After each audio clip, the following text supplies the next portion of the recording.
Hi ಸ್ನೇಹಿತರೆ, ಎಲ್ಲರಿಗೂ ನಿಶಾ ಕನ್ನಡ ಚಾನಲ್ಗೆ ಮತ್ತೊಮ್ಮೆ ಪ್ರೀತಿಯ ಸುಸ್ವಾಗತ. ಇವತ್ತಿನ ವಿಡಿಯೋದಲ್ಲಿ ಸಂಗೊಳ್ಳಿ ರಾಯಣ್ಣ ಬಗ್ಗೆ ಪುಟ್ಟ ಭಾಷಣ ಯಾವ ರೀತಿ ಹೇಳೋದು ಅಂತ ಈ ವಿಡಿಯೋದಲ್ಲಿ ತಿಳಿಸ್ಕೊಡ್ತಾ ಇದ್ದೀನಿ.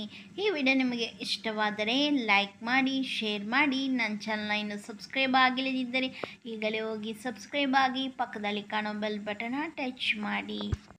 ಸಂಗೊಳ್ಳಿ ರಾಯಣ್ಣ ಕರ್ನಾಟಕ ಭಾರತದ ಪ್ರಮುಖ ಸ್ವಾತಂತ್ರ್ಯ ಹೋರಾಟಗಾರರಾಗಿದ್ದರು. ಬ್ರಿಟಿಷರ ವಿರುದ್ಧ ಹೋರಾಡಿದ ಸ್ವಾತಂತ್ರ್ಯ ಹೋರಾಟಗಾರರಲ್ಲೊಬ್ಬರು. ಕಿತ್ತೂರು ಚೆನ್ನಮ್ಮಳ ಬಲಗೈ ಬಂಟರಾಗಿದ್ದು, ಬ್ರಿಟಿಷ್ ಈಸ್ಟ್ ಇಂಡಿಯಾ ಕಂಪನಿಯ ವಿರುದ್ಧ ಅವರ ಸಾವಿನವರೆಗೂ ಹೋರಾಡಿದರು. ಸಂಗೊಳ್ಳಿ ರಾಯಣ್ಣ ಹುಟ್ಟಿದ್ದು ಆಗಸ್ಟ್ 15ನೇ ದಿನ 1796.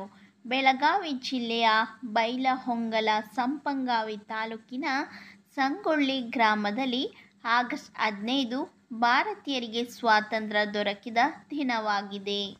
ತಂದೆ ಭರ್ಮಪ್ಪ, ತಾಯಿ ಕೆಂಚಮ್ಮಾಜಿಯ ಪುತ್ರನಾಗಿ ಜನಿಸಿದನು. ಈತನ ಸಹೋದರಿ ಮಾಯವ್ವ. ಗಣೇಶವಾಡಿ ಹಾಗೂ ಬೈಲಹೊಂಗಲ ತಾಲೂಕಿನ ಸಂಗೊಳ್ಳಿಯಲ್ಲಿ ಬೆಳೆದ ರಾಯಣ್ಣ ಕುರುಬ ಜನಾಂಗದ ವೀರ.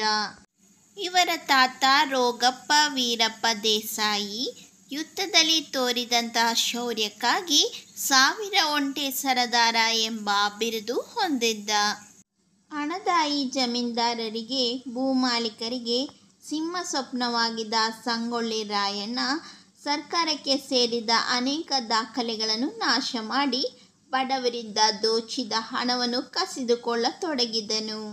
ಸಾಮ್ರಾಜ್ಯಶಾಹಿ ಬ್ರಿಟಿಷರ ವಿರುದ್ಧ ಗೆರಿಲ್ಲಾ ಯುದ್ಧ ಸಾರಿದ ಭಾರತದಲ್ಲಿ ಗೆರಿಲ್ಲಾ ಯುದ್ಧ ಪರಿಣತಿ ಹೊಂದಿದ್ದ ಪ್ರಪ್ರಥಮ ಯೋಧ ಎಂಬ ಕೀರ್ತಿ ರಾಯಣ್ಣನಿಗೆ ಸಲ್ಲುತ್ತದೆ. ಸಂಗೊಳ್ಳಿ ರಾಯಣ್ಣನನ್ನು ಜನವರಿ 26, 1831ರಂದು ಬೆಳಗಾವಿ ಜಿಲ್ಲೆ ಖಾನಾಪುರ ತಾಲೂಕಿನ ನಂದಗಡದಲ್ಲಿ ಗಲ್ಲಿಗೇರಿಸಿದರು.